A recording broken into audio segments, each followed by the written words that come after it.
ইসলামের ইতিহাসে ইয়াজুজ ও মাজুজ, গগ অ্যান্ড ম্যাগগ এমন এক রহস্যময় ও ভীতিকর জাতির নাম, যাদের আবির্ভাব কেয়ামতের অন্যতম প্রধান আলামত।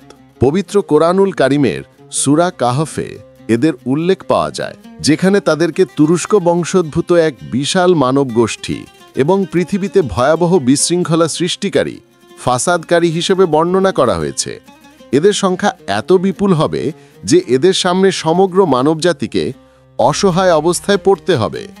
হাজার হাজার বছর আগে পৃথিবীর ক্ষমতাধর বাদশাহ জুলকারনাইন এক জনপদের অনুরোধে লোহা, গলিত তামা ও অন্যান্য ধাতব পদার্থ ব্যবহার করে দুটি পাহাড়ের মাঝখানে এক বিশাল ও দুর্ভেদ্য প্রাচীর, আয়রন ওয়াল নির্মাণ করে তাদের পৃথিবীতে ফাসাদ করা থেকে অবরুদ্ধ করে দেন। এই প্রাচীর এতটাই মজবুত যে তারা প্রতিদিন ভাঙার চেষ্টা করেও সফল হয় না। প্রতিবার তারা যখন প্রাচীরটি ভাঙার খুব কাছাকাছি চলে আসে, তখন তাদের সর্দার বলে, কাল এসে বাকিটা ভাঙব, কিন্তু ইনশাআল্লাহ না বলার কারণে আল্লাহর হুকুমে প্রাচীরটি পূর্বের মতোই মজবুত হয়ে যায়। তাদের এই অন্তরীণ দশা স্থায়ী হবে না। ইয়াজুজ মাজুজের বেরিয়ে আসা কিয়ামতের এক অত্যন্ত গুরুত্বপূর্ণ বড় আলামত, যা ইমাম মাহদী ও দাজ্জালের আবির্ভাবের পর যখন ঈসা আলাইহিসসালাম পৃথিবীতে ফিরে আসবেন তখনই ঘটবে। কিয়ামতের খুব কাছাকাছি সময় একদিন তাদের সর্দার আল্লাহর ইচ্ছায় ইনশাআল্লাহ বলে পরের দিন এসে প্রাচীরটি ভেঙে বাইরে বেরিয়ে আসবে। প্রাচীর থেকে মুক্ত হয়ে তারা পৃথিবীর আনাচে কানাচে ছড়িয়ে পড়বে এবং ব্যাপক ধ্বংসযজ্ঞ চালাবে। তাদের সংখ্যা এত বেশি হবে যে তারা যে কোনো জলাশয়ের পাশ দিয়ে গেলেই তা পান করে শুকিয়ে ফেলবে। এমনকি তাদের শেষ দলটি এসে বলবে, এখানে একসময় পানি ছিল। তারা ফসলের ক্ষেত ও জনপদে প্রবেশ করে ব্যাপক তাণ্ডব সৃষ্টি করবে।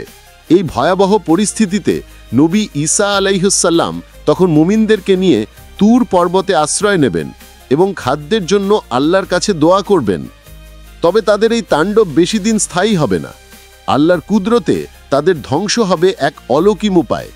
ঈসা আলাইহিসসালামের দোয়ার ফলে আল্লাহ তাআলা ইয়াজুজ মাজুজ জাতির ঘাড়ে নাগাফ বা পশু পাখির এক প্রকার পোকা নামক এক ধরনের পোকা সৃষ্টি করবেন। এই পোকাগুলোর আক্রমণের ফলে তারা মুহূর্তের মধ্যে সকলে মারা যাবে। তাদের মৃতদেহগুলো এত বিপুল পরিমাণে পড়ে থাকবে যে পৃথিবীতে 1 ইঞ্চি জায়গাও খালি থাকবে না। এরপর ঈসা আলাইহিসসালাম এবং মুমিনদের দোয়ায় আল্লাহ তাআলা বড় বড় পাখি পাঠাবেন, যারা তাদের মৃতদেহগুলো তুলে দূরে নিক্ষেপ করবে।